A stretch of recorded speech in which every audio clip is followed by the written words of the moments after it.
Patrolman Courtney Harwin. Nagluluksa ang buong pamilya matapos pumanaw ang patrolman police na ito dahil sa isang inkwentro.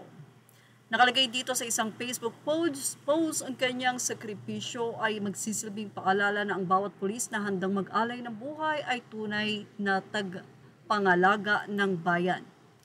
Sa isang nga pong inkwentro ay pumanaw si Courtney matapos nga niyang magresponde sa nasabi nga pong inkwentro ng mga manghuhold up sa Quezon City.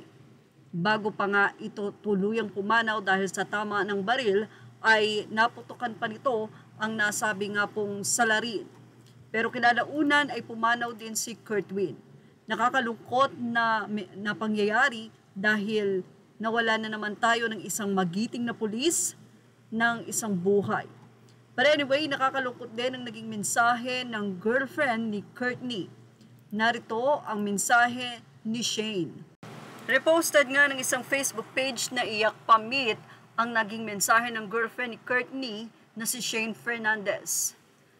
Aniya, it pains me to see and hear you cry, Kurt Harwin.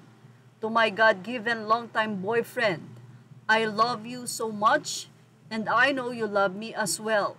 Pero what's this, babe? This is not just going to make me cry. It's going to kill and destroy me. You promised me to go on trip to Baguio or La Union with your newlywed friends. Pero now, I'm left wondering, who will I go with? I don't want to be there without you. I don't want to be a fifth or seventh wheel among them. My heart is breaking without you, so please bumalik ka na sa amin, nagmamakaawa ako sa iyo, bakla. Lord, I can bear any pain but not losing him, no. I won't question your will, but why did I have to be so soon? Or it had to be so soon.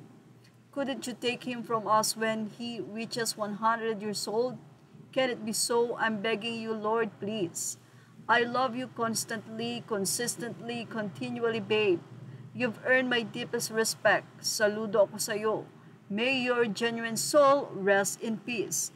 Yan ang naging pahayag ng nangungulilang girlfriend na wala na ngang magawa kundi palayain ang kanyang nangungulilang damdamin. Well, mahigpit na yakap sa buong pamilya at yan ang ating showbiz snap update. Thank you for watching.